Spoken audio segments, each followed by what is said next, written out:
everyone, and welcome to another episode of Lindsay Talks Psych. Today, we are going to be looking at healthy communication practices. Communication means exchanging information from one person to another. Communication can also be verbal or nonverbal. Nonverbal communication is anything that we don't speak or say. Examples of nonverbal communication can be our facial expression and our body language. If I am smiling, like I am right now, you can probably assume that I'm feeling happy about something. By smiling, I am letting others know that I am in a good mood. Verbal communication, on the other hand, is anything that we say or write down to someone. Most of the way we communicate to others is actually through nonverbal communication. In order to practice healthy communication styles down the road, we need to make sure we know how to practice both verbal and nonverbal communication. Today's video, we are going to take a close look at 3 different types of communication styles.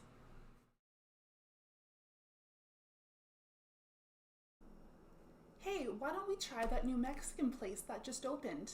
I heard they have amazing tacos. You've gotta be joking. I don't want a taco. I want real food. I don't sit around all day watching soap operas and drinking tea like you do. You don't do nothing around here but me. I bust my butt. I work hard all day. Every single day. Well, they have other stuff there. Not just tacos, so maybe you could order something else. No way. I don't want some pretend food. I want some real food. Remember, I'm the one bringing home the paycheck every week, and all you do is spend it.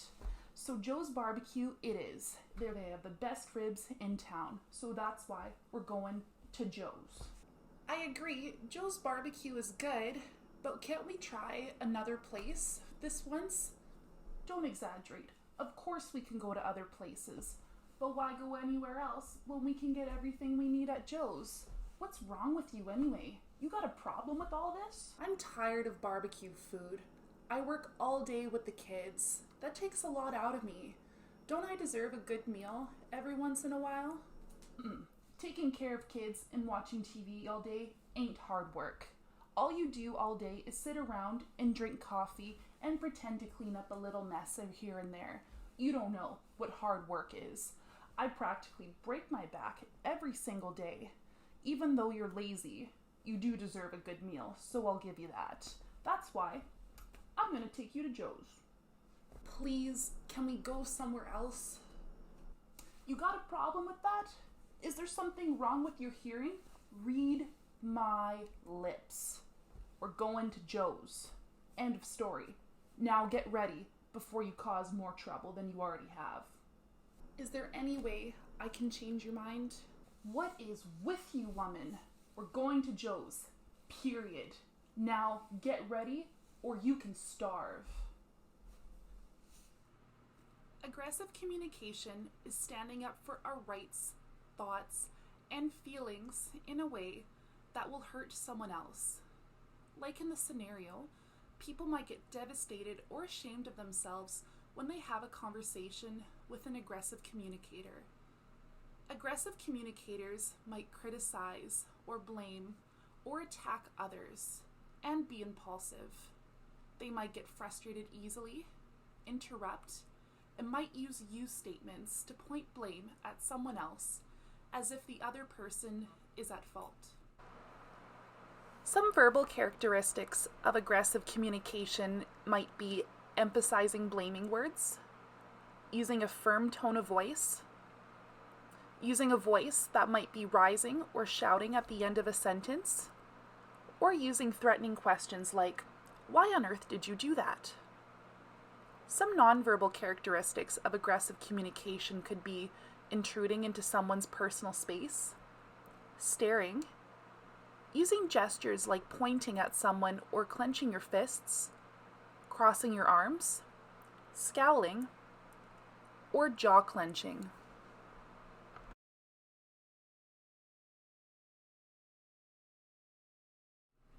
People might use an aggressive communication style because they can get things to go their way, they want to feel in control, and they also try to feel less vulnerable.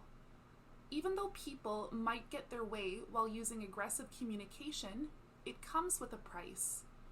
Aggressive behavior can create enemies and lose friends. Others might not want to be around someone who is an aggressive communicator. If aggressive communicators are trying to control others, they might have a hard time relaxing and feel like they need to stay on guard at all times.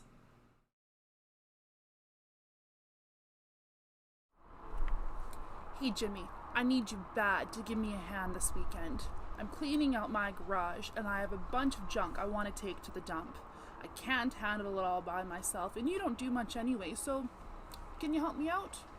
Well, I don't know if I can help you out because my back's been killing me for a while and I'm having a lot of problems with it. I haven't slept in weeks now. My doctor told me to avoid heavy lifting for at least a month now. Oh, give me a break. Your back is hurting? Well, it won't help if you continue to whine about it like that. Complaining never helps. Don't you know that? What your back needs is a good workout to help yourself feel better. I want to get an early start, so be here at 5 a.m. Saturday morning and ready to go. And don't be late. I have to go golfing at 10, so we'll have to rush to get the stuff done. I have to take my kids to soccer early that morning. I have to get there early. Then I have to take my car in for servicing and run around doing odd jobs I can't do when I'm at work, so I'm not too sure how long that's all gonna take. But I'll try to help you out. Great. You need to start learning how to organize your life better. It sounds like you're in a mess because you don't know how to organize things. By the way, stop off on your way to my place and get me a copy. Extra large, double. If it's old, I won't drink it. I'll just throw it out. And I don't want a regular size. I love my coffee, so be sure to get the extra large size. Don't screw that up for me. Oh, by the way, I need to borrow your lawnmower. Mine is broken, and I haven't taken it in to get fixed yet. You can drop it off at my place to save some time after you get my coffee.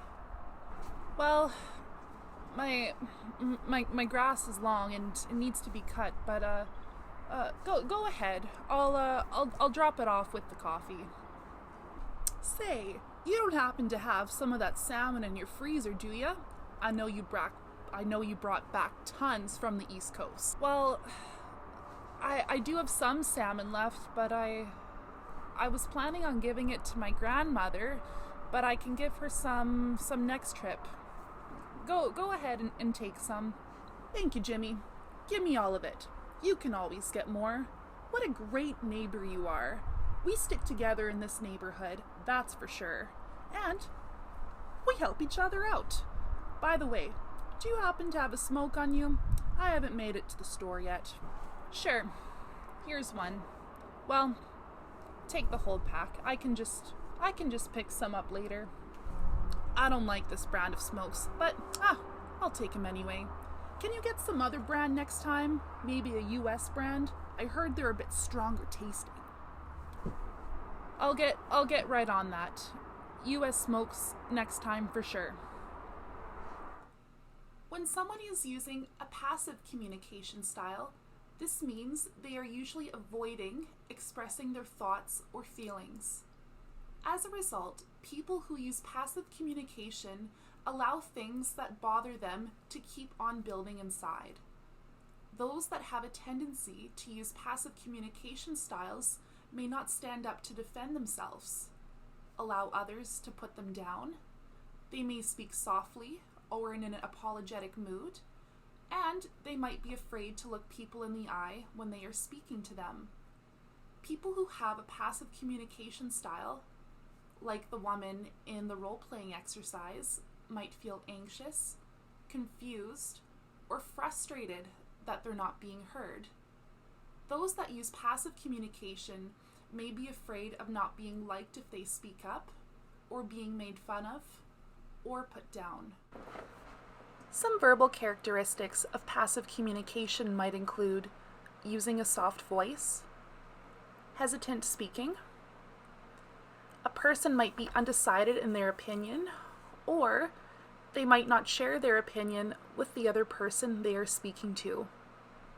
Some nonverbal characteristics of passive communication might include avoiding eye contact, making your body look small, fidgeting, or feeling and looking anxious.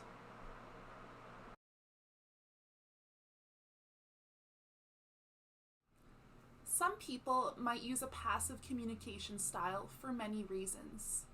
Someone might be afraid to speak up when something is bothering them. They may be afraid to hurt someone's feelings.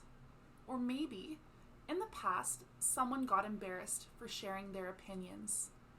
Other reasons might be that someone doesn't know how to share their opinions without hurting the feelings of someone else.